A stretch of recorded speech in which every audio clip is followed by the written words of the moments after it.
तो अब हम बात करते हैं तारों का टिमटिमाना। तारे क्यों टिमटिमाते हैं और हमें टिमटिमाते हुए प्रतीत क्यों होते हैं। एक हम यहाँ दो बातें एक साथ जान लेते हैं। एक तो तारे टिमटिमाते हैं रात में, वो आपने देखा ही होगा रात में टिमटिमाते हैं। साथ ही साथ तारे अपने जहाँ मूल रूप से स्थित हैं उससे थोड़े अधिक ऊंचाई पर हमें दिखाई देते हैं। हमें उनकी आभासी स्थिति दिखाई देती है, वास्तविक स्थिति हमें उसकी दिखाई नहीं देती। इसकी वजह है एक घना वायुमंडल। अगर हम बात करें कि पृथ्वी से जब तारों से प्रकाश हम तक पहुंचता है तो वो पृथ्वी के घने वायुमंडल के बीच में से गुजरता है। और वायुमंडल जो है वो निर्वात से थोड़ा सघन माध्यम है। निर्वात तो विरल हो गया कि उसमें कण है ही नहीं। और वो निर्वात से जब वायु में प्रवेश करता है तो उसका वायु का अपवर्तनांक भी अलग अलग हिस्सों पर अलग अलग रहता है। ऊपरी वायुमंडल देखें तो उतना सघन नहीं है, जितना जितना हम नीचे जाते हैं तो वायुमंडल सघन होता जाता है। तो इस तरह प्रकाश जो है वो अभिलंब, तारों से आने वाला प्रकाश लगातार अभिलंब की ओर झुकता रहता है। और अब हमें उसकी स्थिति क्या दिखाई देती है, हमें उसकी आभासी स्थिति ही दिखाई देती है। अगर हम असल में तारों को देखें तो हमें तारे कुछ इस स्थान पर दिखाई देगा, जबकि तारे की आभासी स्थिति, वास्तविक स्थिति ये है। तो हमें ऊंचा क्यों दिखाई दे रहा है, क्योंकि जब प्रकाश वायु से गुजर रहा है तो अपवर्तनांक जो है वो वायु का निर्वात से अधिक है। और वायु में जैसे जैसे नीचे आते हैं अपवर्तनांक बढ़ता है, इसलिए हम देखेंगे तो नीचे की ओर झुकता जाता है, अभिलंब की ओर झुकता जाता है प्रकाश। और इस तरह हमें एक आभासी स्थिति जो दिखाई देती है तारे की, वो असल में तारे की वास्तविक स्थिति नहीं है। तो हम असल में जो आकाश में देखते हैं वो तारों के प्रतिबिंब हैं, तारे नहीं हैं। हमें आकाश में जो तारे दिखाई दे रहे हैं वो सभी तारों के प्रतिबिंब हम देख रहे हैं। वास्तविक रूप से तारे देखने के लिए हमें वायुमंडल से बाहर जाना होगा और ऊपर जो हमारे स्पेस में टेलीस्कोप्स लगी हैं, असल में उनसे हम वास्तविक स्थिति देख पाते हैं, जबकि यहाँ हम केवल प्रतिबिंब ही देख पाते हैं। लेकिन यहाँ एक साथ में बात और होती है कि हम देखते हैं तारे टिमटिमाते रहते हैं। अब तारे टिमटिमाते क्यों हैं? हम तारों को एक बहुत छोटा स्रोत मान सकते हैं। तारे एक बहुत छोटा स्रोत है, बहुत छोटा। तो क्योंकि तारे बहुत छोटा स्रोत हैं तो जब इनसे आने वाला प्रकाश वायुमंडल से गुजरता है तो हमारे वायुमंडल की भौतिक स्थिति स्थिर नहीं है, एकदम शांत नहीं है हमारा वायुमंडल। हमारे वायुमंडल में ऊपर बहुत तेज हवाएं चलती रहती हैं और अपवर्तनांक भी समय के साथ बदलता रहता है। कभी वायु सघन हो जाती है तो कभी थोड़ी विरल हो जाती है, कभी वायु दबाव बढ़ जाता है तो कभी वायु दबाव घट जाता है। तो इस तरह से अपवर्तनांक लगातार बदलता रहता है और ऊपरी वायुमंडल में यह बदलाव ज़्यादा होता है। तो इस तरह जब हम तक प्रकाश पहुंचता है तो कभी कभी वो तारा इस स्थिति में आएगा तो कभी थोड़ा सा इधर दिखाई देगा अपवर्तनांक बदलने पर, कभी थोड़ा सा इधर दिखाई देगा। तो इस तरह हमें तारा टिमटिमाता हुआ प्रतीत होगा। और ये टिमटिमाहट क्यों है? ये टिमटिमाहट है वायु में अपवर्तनांक के अलग अलग होने की वजह से। हमारी वायु की भौतिक स्थिति स्थिर नहीं है, उसका अपवर्तनांक बदलता रहता है। और इस बदलते हुए अपवर्तनांक का, क्योंकि सघनता और विरलता में उसकी बदलाव आता रहता है, कभी वो बहुत कण बहुत पास आ जाते हैं वायु के तो कभी थोड़े दूर चले जाते हैं। तो ये विरलता जो बदलती है, सघनता जो बदलती है, इसके कारण अपवर्तनांक बदलता है। और इस अपवर्तनांक में बदलाव के कारण तारे हमें अपनी मूल स्थिति से थोड़ा इधर उधर दिखाई देते रहते हैं। इस कारण तारे टिमटिमाते रहते हैं। लेकिन अब प्रश्न ये उठता है कि आकाश में ग्रह भी दिखाई देते हैं हमें तारों की तरह ही। जैसे कि हम बृहस्पति को देख सकते हैं, हम शुक्र को देख सकते हैं, हम शनि को देख सकते हैं, हम बुध और शुक्र को सभी को देखते हैं आकाश में तारों के रूप में। तो हमें वो तारों की तरह ही दिखाई देते हैं चमकते हुए। तो इन्हें अगर ये टिमटिमाहट जो है वायु में अपवर्तनांक की वजह से है तो हमें ग्रह टिमटिमाते हुए क्यों नहीं दिखाई देते? इसकी वजह है उनका बड़ा होना। अगर हम तारों की बात देखें तो तारे तुलनात्मक रूप से काफी बड़े हैं। अब मान लीजिए कि ये ग्रह है आकाश में जो हमें दिखाई दे रहा है चमकता हुआ एक तारे की तरह, और ये एक तारा है। अब ये असल में क्या है? ये बहुत सारे बिंदु का एक स्रोत हो गया, एक समूह हो गया, बहुत सारे। अगर हम तारों को इसके अंदर रखें तो देखिए आप बहुत सारे तारे इसके भीतर आ जाएंगे। ये टिमटिमाहट जो है वो तारों में भी हो रही है। अपवर्तनांक की जो टिमटिमाहट तारों में हमें दिखाई दे रही है वो टिमटिमाहट ग्रहों में भी हो रही है। लेकिन क्योंकि ग्रह बहुत बड़ा स्रोत है, टिमटिमाहट बहुत बड़ा स्रोत होने की वजह से दिखाई नहीं दे रही। क्योंकि अब यहां हो रहा है ना, अब ग्रह की थोड़ी सी आभासी स्थिति इधर दिखाई दी, हमें थोड़ी सी इधर दिखाई दी, थोड़ी सी इधर दिखाई दी, थोड़ी सी इधर दिखाई दी, तो ये हमें दृष्टिगोचर नहीं होगा। जबकि तारे की जो हम आभासी स्थिति देखते हैं वो एक तारे के रूप में बहुत ज्यादा है, क्योंकि वो बहुत दूर दूर दिखाई दे रहा है अपनी स्थिति से, इसलिए तारा हमें टिमटिमाता हुआ दिखाई दे रहा है। लेकिन ग्रह टिमटिमाता हुआ दिखाई नहीं दे रहा, क्योंकि ये बड़ा स्रोत है। बड़ा स्रोत होने की वजह से इसमें हम बहुत सारे बिंदु स्रोत मान सकते हैं कि बहुत सारे बिंदु स्रोत हैं प्रकाश के। अब ये सभी टिमटिमाहट तो होगी इनमें, लेकिन इनकी टिमटिमाहट जो है वो हमें महसूस नहीं हो रही, क्योंकि ये बड़ा स्रोत है और ये छोटे होने की वजह से इसकी आभासी स्थिति जो हमें दिखाई दे रही है, जो स्थिति हमें दिखाई दे रही है टिमटिमाहट के कारण, वो बहुत ज़्यादा है। बहुत ज़्यादा दूर दूर होने की वजह से हमें इसमें टिमटिमाहट प्रतीत होती है और इसमें नहीं होती। तो ये कारण है कि ग्रह क्यों टिमटिमाते हैं और तारे क्यों नहीं टिमटिमाते हैं। प्यारे बच्चों, आपने बहुत बार आकाश में बादलों के बीच से प्रकाश आते हुए देखा होगा। हम क्या देखते हैं, जब बादलों के बरसात के दिनों में बादलों से प्रकाश आता है तो हमें उसका रास्ता दिखाई देता है। वैसे सामान्यतः जब सूर्य से प्रकाश आ रहा है तो हमें उसका रास्ता दिखाई नहीं देता। कभी कभी आप धुंध कोहरा बहुत होता है तब उसमें आप देखते हैं आपको एक प्रकाश की बिल्कुल लाइन बीच में से कहीं सूर्य की आती हुई दिखाई देती है। बादलों के बीच में से वैसा दिखाई देता है। आपको भी बहुत घने जंगल में जाएं तो वहां आप देखते हैं कि पत्तों के बीच से जब प्रकाश आता है तो हमें उसका एक मार्ग दिखाई देता है। इस प्रकाश की जो दिखने का क्रम है, दिखने की जो घटना है, इसको हम बोलते हैं टिंडल प्रभाव।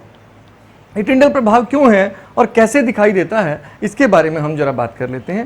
तो अगर हम बात करते हैं टिंडल प्रभाव की, तो असल में हम अपनी वायु उसको पहले समझ लेते हैं। वायु एक विसमांगी मिश्रण है, इसमें बहुत सारे कण हैं। कुछ तो गैसें हैं, साथ में इसमें धूल कण भी हैं, धुआं भी है और जलवाष्प भी हैं। अब प्रकाश कैसे प्रकीर्णित होगा, तो 3 तरह के इसमें कण हैं। एक है सूक्ष्म कण जैसे कि गैसें, और फिर हैं मध्यम आकार के,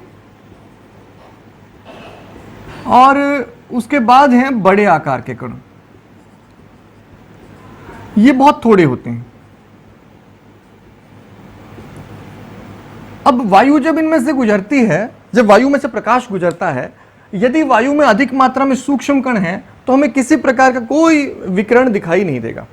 जबकि वायु में सदैव थोड़े बहुत आकार के कण होते हैं, थोड़े बहुत सूक्ष्म कण रहते हैं, तो थोड़ा बहुत प्रकीर्णन होता रहता है, पर हमें वो दृष्टिगोचर नहीं होता, हमें मार्ग दिखाई नहीं देता। जब कण अगर हम सूक्ष्म कण हैं तो श्वेत प्रकाश दिखाई देगा, जबकि अगर हमारे पास मध्यम आकार के कण ज्यादा हैं वायु में तो हमारा जो प्रकीर्णन होगा उसमें कम तरंग दैर्घ्य वाले प्रकाश प्रकीर्णित हो जाएगा। कम तरंग दैर्घ्य वाला प्रकाश होता है जैसे नीला प्रकाश, वो प्रकीर्णित हो जाएगा। लेकिन यदि बहुत अधिक बड़े आकार के कण कभी हो जाएं, जैसे कि वर्षा के तुरंत बाद वायु में बहुत नमी हो सकती है, ऐसे बहुत कोहरा या धुंध हो जाए, झरने के आसपास भी ऐसा हो जाता है कि बहुत सारा वायु में जलवाष्प रहते हैं, या फिर जंगल में भी ऐसा होता है कि बहुत से वाष्प के कण या धूल कण हो सकते हैं वायु में, तो वो जब ज़्यादा हो जाते हैं तब जब प्रकाश गुजरता है किसी एक खास सुराख से, बारीक सुराख से बाहर आता है। आप कभी कभी धूल भरे कमरे में या धुएं भरे हुए कमरे में भी देखते हैं, यदि एक झरोखे से या एक रोशनदान से प्रकाश आ रहा है तो हमें उस प्रकाश का बिल्कुल सीधा एक मार्ग दिखाई देता है, ये आपको दिखाई देता है।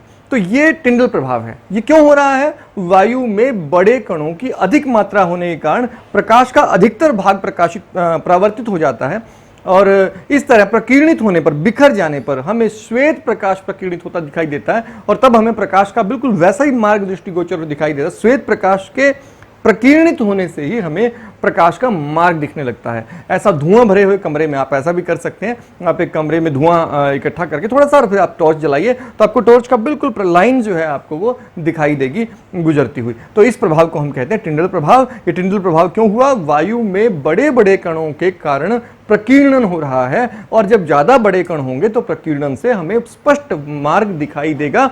इसी को टिंडल ने बताया था, इसलिए इसको हम टिंडल प्रभाव बोलते हैं। अब हम पढ़ेंगे आकाश का रंग नीला क्यों। आपने देखा होगा दिन के समय आकाश हमें आसमानी रंग या नीले रंग का दिखाई देता है, ऐसा क्यों है? वास्तव में आकाश का रंग कैसा है? तो अगर आप कभी एरोप्लेन में, वायुयान में ऊपर उड़े हों या रात्रि के समय आपने देखा ही है, हमारा आकाश काले रंग का है। अगर आप रॉकेट में बैठकर वायुमंडल से ऊपर जाएं या किसी बड़े वायुयान में काफ़ी ऊंचाई पर आप यात्रा कर रहे हैं तो आपको आकाश काले रंग का दिखाई देगा। फिर हमें नीले रंग का क्यों दिखाई देता है? उसका कारण है, मैंने अभी जैसे टिंडल प्रभाव के बारे में बताया था, ठीक वैसा ही कारण है यहाँ भी कि जब प्रकाश जो है वायुमंडल से हम तक पहुँचता है दिन के समय, तो बीच में वायु है और वायु में सूक्ष्म कण हैं। इन सूक्ष्म कणों से जब प्रकाश टकराता है तो प्रकीर्णित होता है, लेकिन सारा प्रकाश प्रकीर्णित नहीं हो सकता, कण बहुत छोटे हैं। तो कम तरंगदैर्घ्य वाला जो प्रकाश है वो कम वेवलेंथ वाला जो प्रकाश है वो प्रकीर्णित हो जाता है।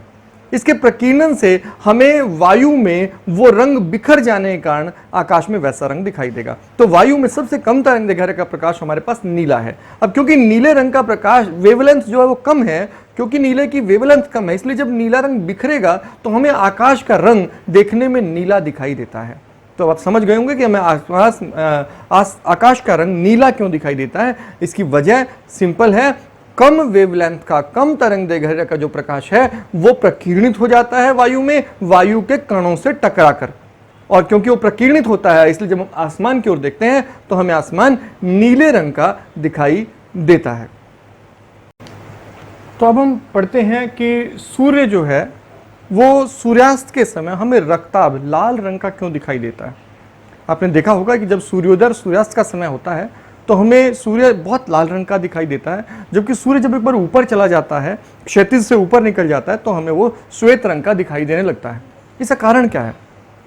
इसका कारण है सूर्य की स्थिति। आप इसे ध्यान से समझें कि दोपहर के समय अगर हम सूर्य की तुलना करें सूर्योदय के समय से, तो आप देखिएगा कि दोपहर के समय सूर्य ऊपर की ओर है और उसका प्रकाश जब हमें वायुमंडल तक पहुंचता है तो हम तक बहुत कम वायुमंडल से उसे गुजरना पड़ता है, इसलिए प्रकीर्णन बहुत थोड़ा होता है। नीले रंग का बस थोड़ा सा प्रकीर्णन होता है और अधिक रंगों का प्रकीर्णन नहीं हो पाता, और इसलिए हमें प्रकाश जो है, हमें वो सूर्य जो है वो श्वेत रंग का दिखाई देता है दोपहर के समय। लेकिन अगर इसी की तुलना हम सुबह से करें तो अब देखिएगा कि जब सूर्य क्षैतिज पर है और लगभग सूर्य उदय हो रहा है या सूर्य डूब रहा है, तो आप देखेंगे कि एक बहुत बड़ा प्रकाश का वायुमंडल का हिस्सा है जिससे सूर्य का प्रकाश गुजर कर आ रहा है। अब इसकी तुलना यदि इससे करें तो आप देखिएगा, यदि इसकी तुलना हम इससे करें तो एक बहुत बड़ा हिस्सा है। तो इस तरह से हम देखते हैं कि सूर्य का जो प्रकाश है वो बहुत अधिक प्रकीर्णित होता है।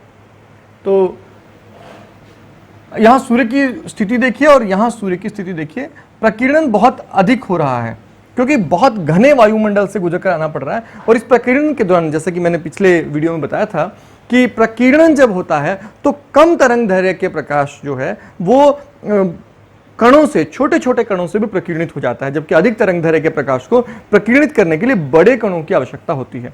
तो वायुमंडल अगर बिल्कुल स्वच्छ और साफ है तो आप क्या देखते हैं कि कम तरंगदैर्घ्य का सभी प्रकार कण जो है वो बिखर जाते हैं, और हम तक पहुंचेगा कौन?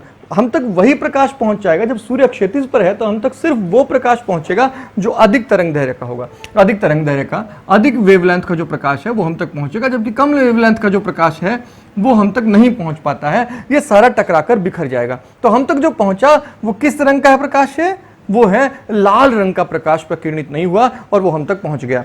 क्योंकि लाल रंग का प्रकाश प्रकीर्णित नहीं होता है तो हमारी आंखों तक पहुंचता है, तो हमें सूर्यास्त के समय और सूर्योदय के समय सूर्य रक्ताभ प्रतीत होता है, जबकि दोपहर या दिन के अन्य भागों में अधिक मात्रा में प्रकाश आ रहा है और उसमें से प्रकीर्णन बहुत थोड़ा हो रहा है, इसलिए हमें आकाश में सूर्य श्वेत रंग का दिखाई देता है। अब हम पढ़ रहे हैं अग्रिम सूर्योदय और विलंबित सूर्यास्त। यदि आपने सूर्य पर ध्यान दिया हो तो बिल्कुल सूर्यास्त के समय सूर्य हमें एक लाल चक्री की तरह दिखाई देता है, चपटा। हमें उसकी गोलाई महसूस नहीं होती और साथ ही साथ हमें वो लाल रंग का दिखाई देता है। उसमें से प्रकाश नहीं आ रहा होता, हम उसे आसानी से देख सकते हैं। वो बहुत प्रकाशित नहीं होता, हमारी आंखों में कोई चकाचौंध नहीं होती, हम उसे आसानी से देख सकते हैं। हमें ऐसा लगता है जैसे एक चित्र को आकाश में चिपका दिया गया हो।